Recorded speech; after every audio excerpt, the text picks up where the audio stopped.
জগদলপুর ভারতের ছত্তিশগড় রাজ্যের বস্তার জেলার একটি শহর, যেখানে মনোরম প্রাকৃতিক সৌন্দর্য, সংস্কৃতি এবং আধ্যাত্মিক রহস্যবাদ একসাথে সহাবস্থান করে।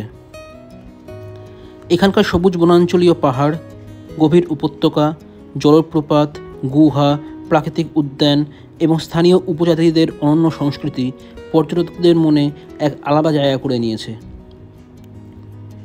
যার ফলে জগদলপুর পর্যটন শহর হিসাবে বিশেষ পরিচিতি লাভ করেছে। এই শহরের ইতিহাস আমাদেরকে বাল্মীকি রামায়ণের সময় অতীতকালে নিয়ে যায়। এই অঞ্চল ছিল বিখ্যাত দণ্ডকারণ্য, যার মধ্যে দিয়ে ভগবান শ্রীরামচন্দ্র গিয়েছিলেন বলে ধারণা করা হয়। পণ্ডিতরা এখানে বাল্মীকির আশ্রমও চিহ্নিত করেছেন। এই শহরের আগের নাম ছিল জগদুগুড়া, যার রাজধানী ছিল বস্তার। তৎকালীন শাসক রাজা জগদুমুহুরা এই জায়গার সৌন্দর্য দেখে অভিভূত হয়ে তার রাজধানী এখানে এসে স্থানান্তরিত করেন এবং এই শহরের নামকরণ করেন জগদলপুর।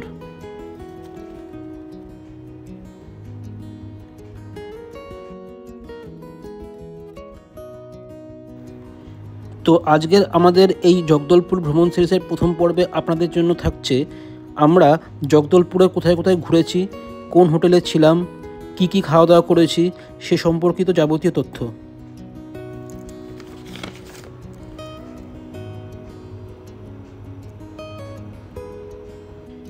এর আগের ভিডিওতে আপনারা দেখেছিলেন আমরা ভাইজ্যাগ কিডেন্ডুল এক্সপ্রেসে করে ভোর 5টায় জগদলপুরে পৌঁছেছিলাম। যারা আমার আগের ভিডিওটি দেখেননি তারা আগে দেখে নিন, ওপরে আই বাটনে লিঙ্ক পেয়ে যাবেন। এরপর থেকে দেখতে থাকুন জগদলপুর ভ্রমণ সিরিজের প্রথম পর্ব।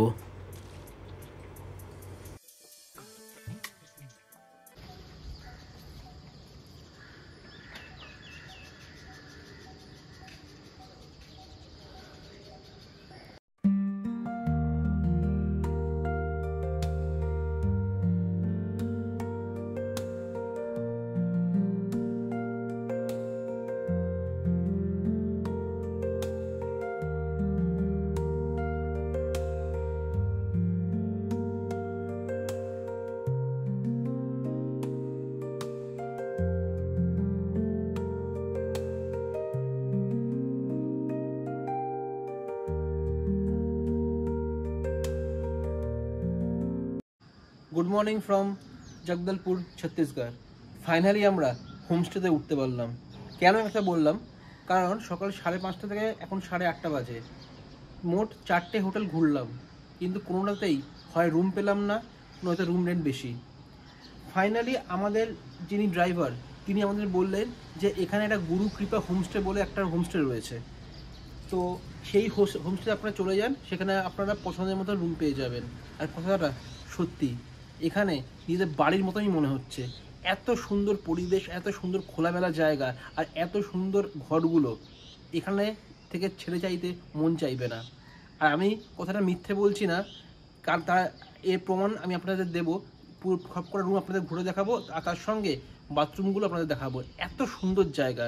আর এই হোটেলের এই হোমস্টেটার সম্পর্কে যাবতীয় ইনফরমেশান যে ডেসক্রিপশন বক্সে দিয়ে দেবো, আর ফোন নম্বরও দিয়ে দেবো, আর রুম রেন্টগুলো এর মধ্যে মেনশন করে দেবো, যাতে কোনো অসুবিধা না হয়। আমরা এখানে একটা single double bedded AC room আর double bedded non AC room নিয়েছি। আমাদের যে রুমটা নন এসি রুম সেটা হচ্ছে একদম ছাদের ওপরে চিলেকোনা টাইপের, আর বাবা মা যে রুমটা নিয়েছে সেটা দোতলায় এসি রুম ডবল বেডেড। আর একটা 4 বেডেড রুম ছিল, ওটা খুব সুন্দর, কিন্তু আমরা নিলাম না, আমরা আলাদা সেপারেট রুম নিয়েছি। আর সেক্ষেত্রে বলতে পারি যে সকালবেলা আমাদের যথেষ্ট ঝক্কি গেছে, কারণ প্রথমে আমরা গেলাম হোটেল অতিথি, আর পরে গেলাম হোটেল অশোকা, কোনোটাতে রুম পেলাম না। 3 নম্বরে গেলাম হচ্ছে হোটেল জগদম্বা, রুমগুলো এত ছোট ছোট যে কোনো থাকা সম্ভব নয়। আর 4 নম্বর ছিল hotel Pratap, huge amount of room rent, সম্ভব নয়। তাই অ্যাট লাস্ট 5 নম্বরের বেলায় এই হোমস্টেতে উঠলাম আমরা। এই হোমস্টে সম্পর্কে যাবতীয় ইনফরমেশান তো দিয়েই দেবই, আর যে সমস্ত ঘরগুলো রয়েছে সেগুলো আপনাদের দেখাবো। তো চলুন একবার ঘরগুলো ঘুরে দেখি কেমন ঘরগুলো আমরা পেয়েছি। এই হচ্ছে আমাদের চিলেকোঠার নন এসি রুম, যেখানে আমরা অলরেডি জিনিসপত্র নিয়ে ফেলেছি, তাই একটু অগোছালো রয়েছে। এই হচ্ছে বিছানা, একটা কুলার রয়েছে, একটা আলমারি রয়েছে, আর একটা আয়না, একটা টিভি। আর 2 নম্বর হচ্ছে এখানে একটা চার্জিং পয়েন্ট, ঠিক আছে। আর সমস্ত কিছু তো ঠিকঠাকই রয়েছে, পরিষ্কার পরিচ্ছন্নই রয়েছে। আর এর বাথরুমটা দেখে নিই। বাথরুমটা যদি অ্যাটাচ নয় তবে যথেষ্ট সুন্দর। এই হচ্ছে এর বাথরুম। কমোড সিস্টেম, গিজার রয়েছে, আর এই হচ্ছে বেসিন আর টাওয়েল। তো এই হচ্ছে বাথরুম, আর এই হচ্ছে আমাদের ঘর। আর চারপাশে এত সুন্দর জিনিস, ফুলের বাগান, ফুলের টব, ছোটোখাটো একটা বাগান বানানো হয়েছে।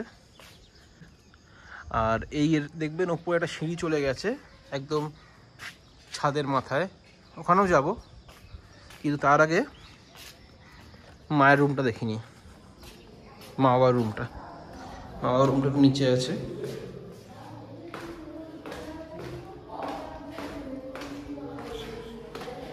এখানে খুব সুন্দর একটা গৌতম বুদ্ধের পোর্ট্রেট রয়েছে।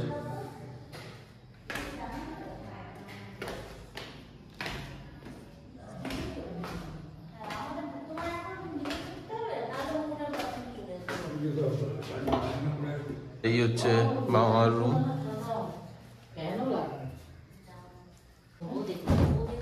এসি রুম আছে, বাবা মারটা এসি।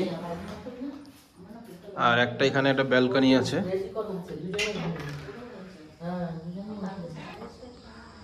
খুব সুন্দর ব্যালকনিটা। এখানে পুরো নিচটা পুরো দেখা যাবে। ব্যালকনিটা খুব সুন্দর। আর এখানে একটা ওয়ার্ড্রোব, একটা ফ্রিজ, ফ্রিজের মধ্যে খাবার জিনিস কিছু রয়েছে আশা করি। হ্যাঁ, ফ্রিজে দুধ রয়েছে, জল রয়েছে, আর দই রয়েছে, বাটার রয়েছে। সামনে একটা টিভি, আয়না, আর এখানে বাসন টাসন রয়েছে কিচেন টাইপের। এখানে একটা ইন্ডাকশন রয়েছে, এই মা চা বানাচ্ছে। এখানে সেলফ সার্ভিস কিচেন রয়েছে, আর ম্যাগিও রয়েছে, আদার স্ন্যাক্স ট্যাক্সও রয়েছে।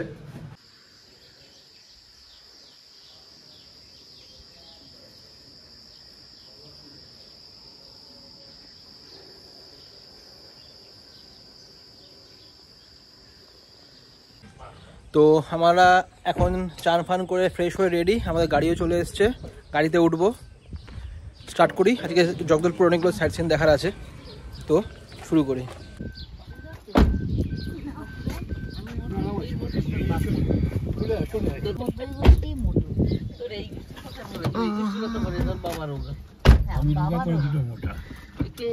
তো আমাদের যাত্রা শুরু হলো। এখন আমরা ফার্স্ট যাবো বালাজি মন্দিরে।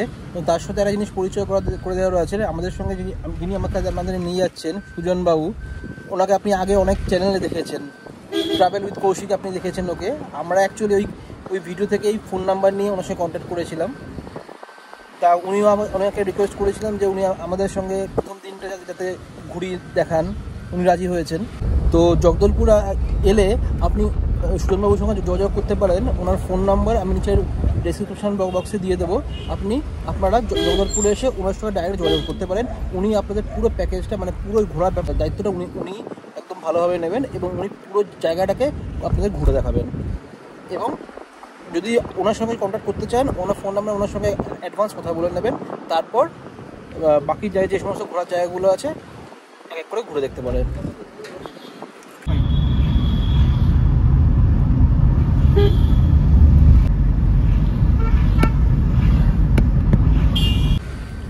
তো ফার্স্ট অফ অল আমরা যাচ্ছি বালাজি মন্দিরে। বালাজি মন্দিরে গিয়ে দেখাবো ওখানে কী কী বিশেষত্ব রয়েছে, ওর গল্প কী আছে, আর ওখানে মেন দেখার জিনিস কী রয়েছে। তো দেখতে থাকুন আমাদের এই বিশেষ ট্রাভেল ভিলগ।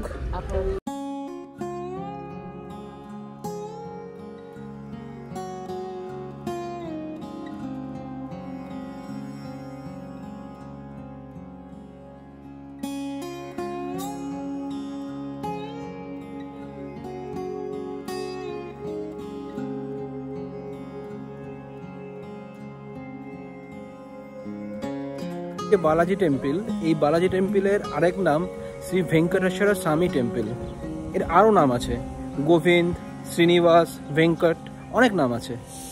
এক একটা জায়গায় এক এক রকম নাম, কিন্তু এটাকে মেনলি শ্রী ভেঙ্কটেশ্বর স্বামী টেম্পল বলে পুজো করা হয়।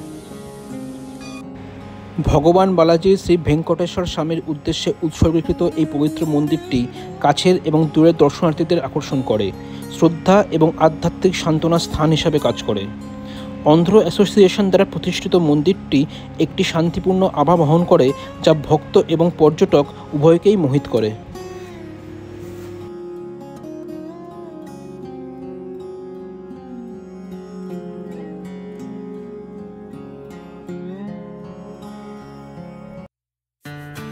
বালাজি মন্দির দর্শন করে আমরা রওনা দিলাম আমাদের পরবর্তী দর্শনীয় স্থান চিত্রধারা জলপ্রপাতের উদ্দেশ্যে।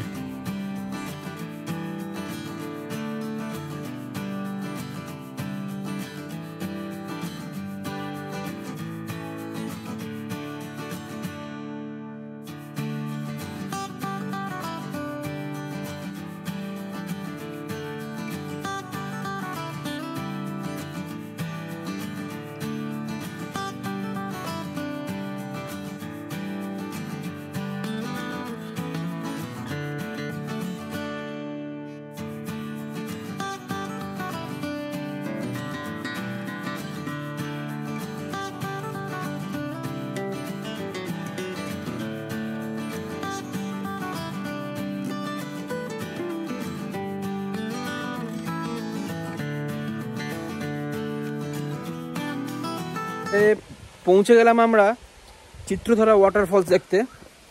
তবে এখানে ঢোকার একটা জিনিস দেখলাম, একটা রাস্তা বন্ধ করা ছিল, কারণ ওখানে 50 টাকা দিয়ে টিকিট কাটতে হতো, কেটে এখানে ঢুকতে হবে গাড়ি পার্কিং করে। চিত্রধারা ফলসটাতে একটু নিচে নামতে হবে, কারণ দুখানা ফলস আছে, এদিকে একটা রয়েছে আর এখানে একটা মন্দির রয়েছে, মন্দির অপোজিটে রয়েছে।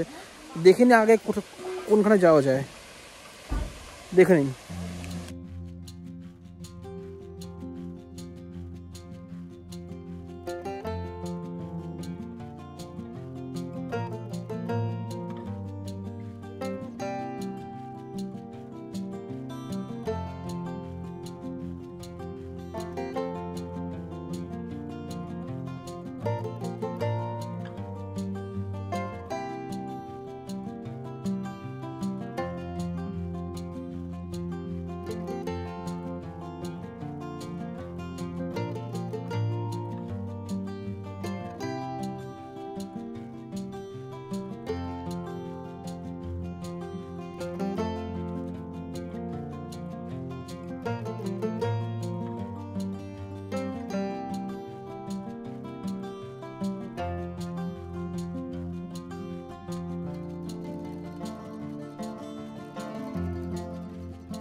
এই জায়গাটার একটা অপরূপ সৌন্দর্য আছে।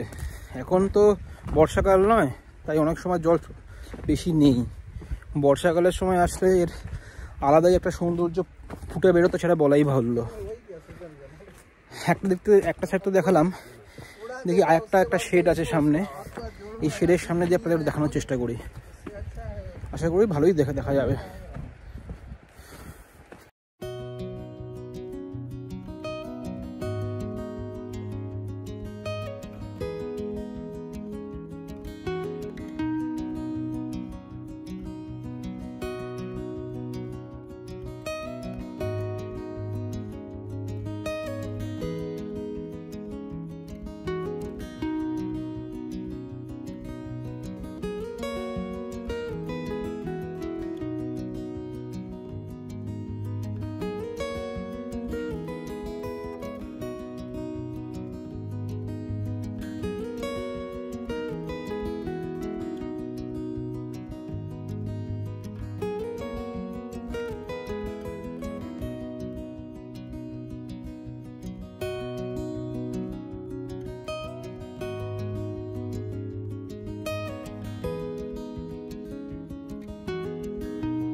এই যে বিষ্ণু টেম্পলটা দেখছেন, বিষ্ণু মন্দিরটা, এর নাম হচ্ছে নারায়ণপাল বিষ্ণু মন্দির। এটি আনুমানিক 1000 বছর আগে প্রতিষ্ঠা করা হয়েছিল। এই বলতে গেলে প্রায় একাদশ শতাব্দীর আগে গোড়ার দিকে আর এই যে বিষ্ণু মন্দিরটি অবস্থিত, এই নাম হচ্ছে নারায়ণপাল বিষ্ণু মন্দির। নারায়ণপাল হচ্ছে জায়গাটার নাম, এই গ্রামটির নাম হচ্ছে নারায়ণপাল। আর এই বিষ্ণু মন্দির তার থেকেই হয়েছে নারায়ণপাল বিষ্ণু মন্দির। আর এর কাছেই হয়েছে সংযোগস্থল দুটো নদীর, একটা হচ্ছে নারাঙ্গা আর ইরাবতী নদী। এই দুই নদীর সংযোগস্থলে আর খুব চিত্রকূট ওয়াটার জলপ্রপাতের খুব কাছে অবস্থিত এই বিষ্ণু মন্দির, যেখানে প্রাচীন খাজুরাহো শিল্পের অনেক রকম কন্টেম্পোরারি কাজ এখানে দেখতে পাবেন।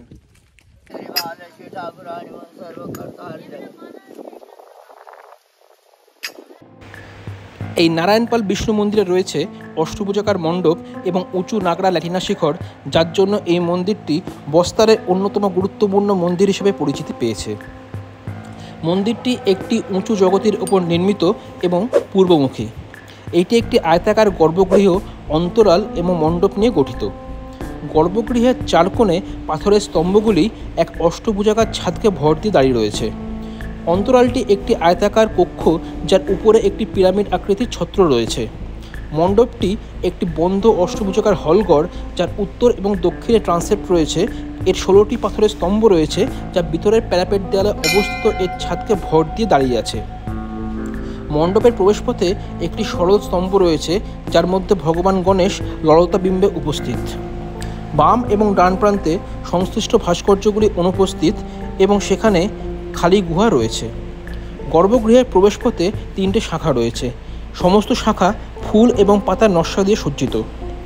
ভগবান গণেশ ললতা বিম্বে স্তম্ভে উপস্থিত। মা সরস্বতী রয়েছেন বাম প্রান্তে এবং স্তম্ভের ডান প্রান্তে রয়েছে গজলক্ষ্মী। গর্ভগৃহের ভেতরে একটি 4 হাত বিশিষ্ট বিষ্ণু মূর্তি স্থাপন করা হয়েছে। মূর্তিটি কালো পাথর দিয়ে তৈরি, যেখানে বিষ্ণু তার উপরের বাহুতে শঙ্খ এবং চক্র নিয়ে বিরাজ করছেন এবং তার নিচের বাহুগুলি ক্ষতিগ্রস্ত হয়েছে। ভগবান বিষ্ণু এখানে 5 ফুট লম্বা সাপের ছাউ নিয়ে নিচে দাঁড়িয়ে রয়েছেন। ঐতিহাসিক নরেশ কুমার পাঠক দাবি করেন যে মূর্তিগুলি মন্দির তৈরি হওয়ার অনেক পরে স্থাপিত হয়েছিল। বিষ্ণু মন্দির দর্শন শেষ করে আমাদের গাড়ি এবার ছুটে চলল মেহেদি ঘুমার জলপ্রপাতের উদ্দেশ্যে।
মেরেঙ্গি ঘুমার দেখা শেষ, এবার পালা নেক্সট ডেস্টিনেশনের দিকে গাড়িতে উঠতে হবে। আমাদের নেক্সট ডেস্টিনেশন ছিল তাম্রঘুমার, মেহেন্দি ঘুমার থেকে প্রায় 7 কিলোমিটার দূরে।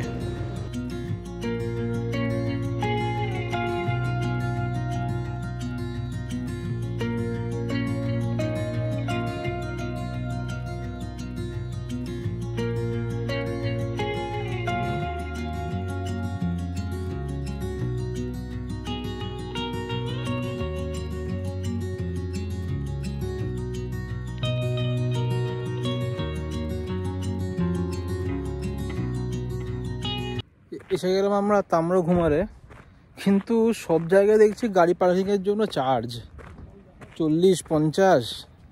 সব বাচ্চা ছেলে মেয়েগুলো এসে টাকা চাইছে। আর বর্ষাকালে তো তেমন জলপ্রপাতের জল থাকে না, কিন্তু এখানটা দেখছি শব্দ শোনা যাচ্ছে, মনে থাকলেও থাকতে পারে। চলুন তো গিয়ে দেখি।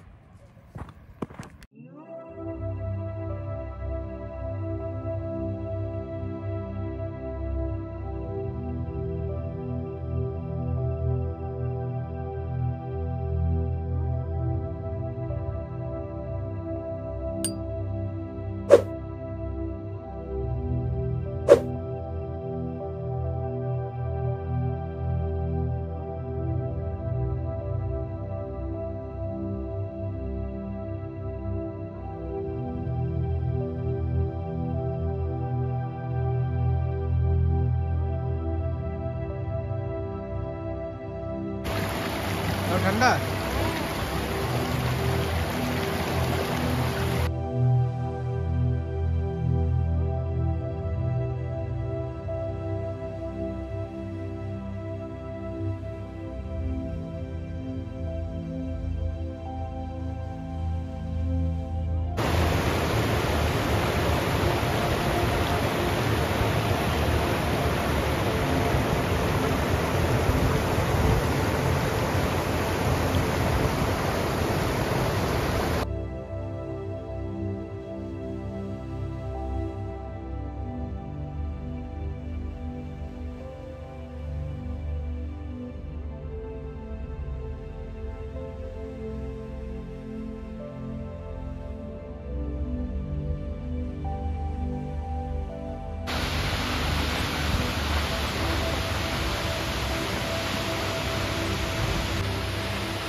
তাম্রঘুমার জলপ্রপাত দেখে আমরা দুপুরে লাঞ্চ সারতে চলে এলাম স্থানীয় এক ধাবাতে। ভাত, চানা মশলা, মাছ এবং এগ কারি সহযোগে আমাদের দুপুরে খাওয়াটা ভালোই হয়েছিল।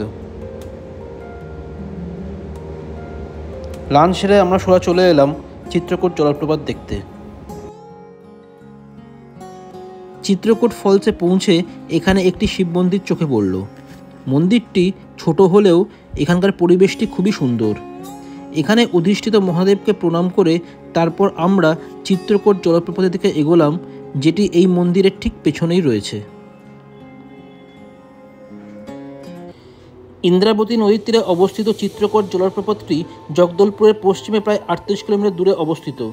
এই ইন্দ্রাবতী নদীটি উড়িষ্যার কালাহান্দি জেলায় বিন্ধ্য পর্বতমালায় উৎপন্ন হয়ে পশ্চিম দিকে প্রবাহিত হয় এবং তারপর চিত্রকূটে একটি জলপ্রপাত তৈরি করে, যার পরে এটি রাজ্যে 390 কিলোমিটার পথ অতিক্রম করে ভদ্রকালীতে গোদাবরী নদীতে প্রবাহিত হয়।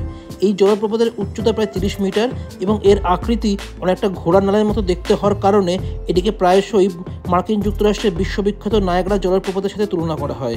তাই এই জলপ্রপাতকে ছোট নায়াগ্রা জলপ্রপাত উপাধি দেওয়া হয়েছে। বর্ষাকালে জুলাই থেকে অক্টোবর পর্যন্ত জলপ্রপাতে কুয়াশায় সূর্যের রশ্মি প্রতিফলিত হয়ে রংধনু তৈরি করে। এই চিত্রকূট জলপ্রপাত নিম্নচাপের সময় 3টে প্রবাহ জুড়ে বিস্তৃত হয় এবং প্রায় 30 মিটার নিচে মুক্ত পতনের ওপর একটি একক প্রবাহিত চাদর গঠন করে।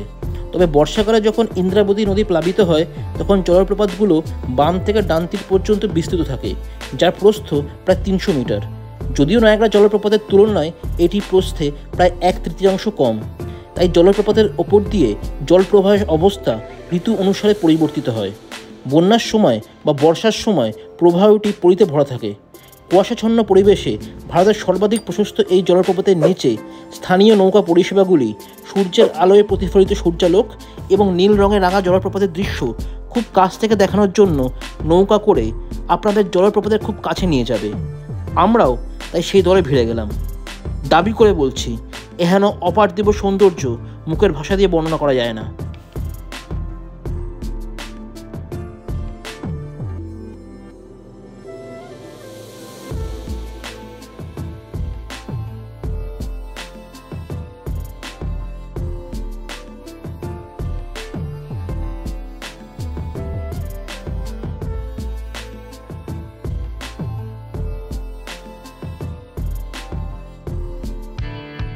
এই ছিল আমাদের জগদলপুর ভ্রমণের প্রথম দিনের গল্প।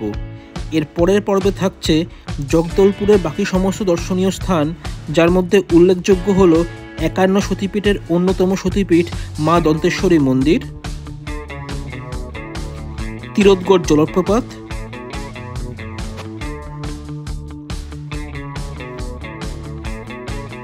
এবং কাঙ্গের ভ্যালি ন্যাশনাল পার্কের ভেতরে অবস্থিত একটি অফবিট জায়গা যেখানে নদীতে ব্যাম্বু রাফটিং করানো হয়।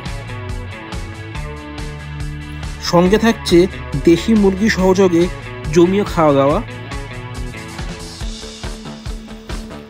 এবং সবশেষে থাকবে আমাদের জগদলপুর থেকে বাড়ি ফেরার গল্প। ততদিন ভালো থাকুন, সুস্থ থাকুন এবং দেখতে থাকুন আহারে বিহারে।